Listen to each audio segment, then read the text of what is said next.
I think this is a big thing. This is a big thing. Not because it's a small town. I don't say that because you would say that it's happening in Orissa. I think these events need to happen everywhere. You need to have poetry sessions in every mohalla, in every nukkad. You need to have story reading sessions in every town, and you need to have festivals. I think we have about 5 or 6 big festivals in India. There's the Jaipur Literature Festival, there's the Bangalore Literature Festival, there's the Bukru Children's Literature Festival, there's an Odisha Literary Festival which is in its 3rd edition now. They're just a handful. You can count them on your fingers. And I think we should have hundreds and hundreds of festivals across hundreds of cities, because festivals celebrate stories, festivals celebrate books. What could be better than that? I think it's the best festival. It's better than most other festivals that we have. Yeah, this is not to run down our festivals, by the way. But we have some inane festivals these days. We have Shopping Day. We have the Dog Day. And no, it's not as if I don't love dogs. I love dogs. And we have, all kinds of days. If you look up the calendar, you'll find all kinds of inane days. I think we should have more festivals like these. These are real festivals. These are meaningful festivals.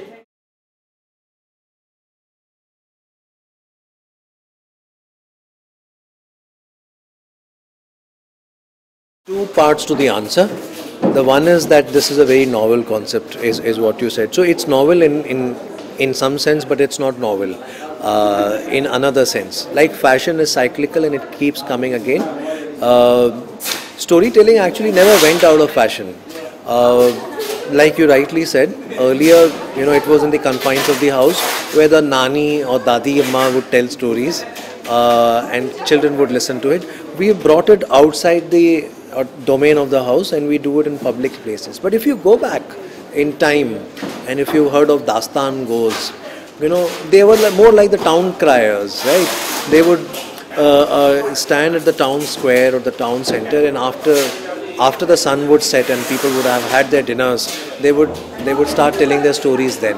And their stories would start post dinner and go on till midnight, sometimes late into the night, up till early morning. And these stories would continue night after night, from one person to many, out in the open. So that's how we used to tell stories. And if you go back in time, even before that, then we used to all sit around a fire and tell each other stories. So in that sense, what we are doing is not novel. But yes, you could say that we are part of the modern revivalist tradition of storytelling, where we are trying to revive it in a more modern way and bring some of those stories out in a more modern context in auditorium halls. These have replaced the bonfire where we used to sit around. So yes, auditorium halls, why not? Conference rooms, why not? Schools, why not? Bookstores, why not? We are happy to perform under a tree in an auditorium, wherever there are audiences, wherever there are listeners, we are happy to tell stories. So that's on the first bit about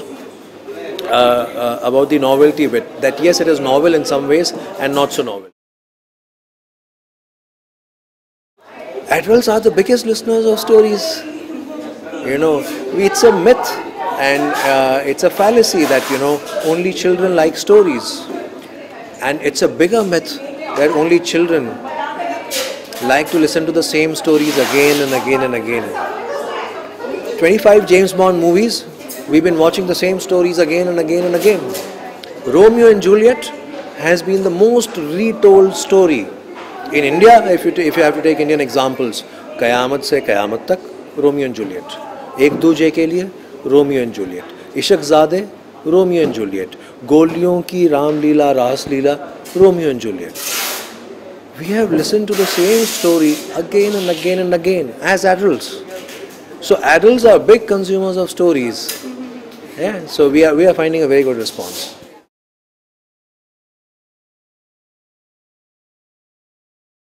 Many years ago, I'm just trying to recall the name of a movie. There was this movie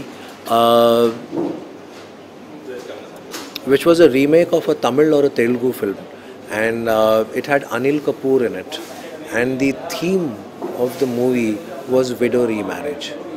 So there was this person who saw this movie, and he was so influenced by that he went and told his father, I'm not going to marry anybody, and if you want me to get married, you find me a widow and I will marry a widow. It's been 20 years since he married a widow with a kid. I know him personally. We think that stories are entertainment. This is a very beautiful example of story influencing one of the biggest decisions in life, marriage. Yeah? That's the power of stories. Who am I to suggest anything to anyone? But I think people should gravitate to what they like. So it's not as if, those who are acting choose acting over writing.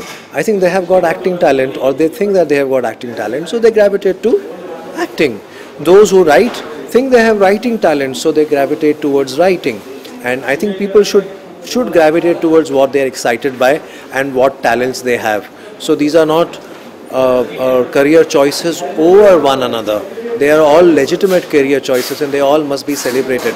But if you're a writer, you should strive to be a good writer, and if you're an actor, you should strive for perfection there. So no matter what we do, we should strive for perfection in that field. I wouldn't recommend writing over any other field, and I wouldn't recommend storytelling or portray it as a more glamorous or less glamorous. I think it's up to you how glamorous you want to make it, or even if, whether you're excited by glamour or not. I think what people get excited necessarily is not glamour. What people get excited by is a calling, some talent that they have, and a belief that they will find happiness doing something. So many stories, so you could tire of one story maybe, and stories appeal to you. Some stories appeal to you at a particular age, at a particular stage in life, and at another stage in life, it could be possible that some of the stories that appeal to you earlier don't appeal that strongly to you now, and some other stories appeal to you. So you could tire of some stories, or their appeal could reduce to you. But fundamentally, they will always get replaced by some other stories, because what is life but stories? Our life is nothing but a story. What are you? You are nothing but the story that you choose to believe in, and the story that you tell yourself. We are nothing but our stories.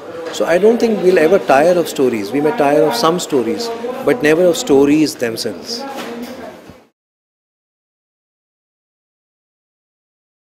See, the secret to that is very simple. It's not me, it's not my perfection, it's not my skill. It's the fact that it's stories, and I can prove that to you very easily. Have you studied up to grade 12th? You have. So tell me the Pythagoras theorem.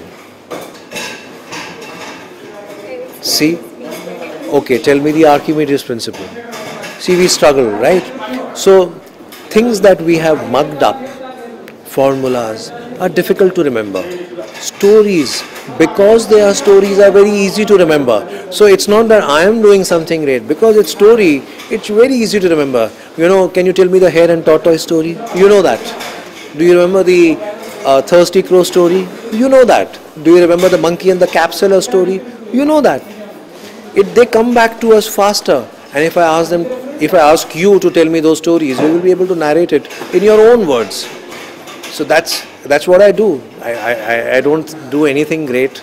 I remember stories because stories are easy to remember.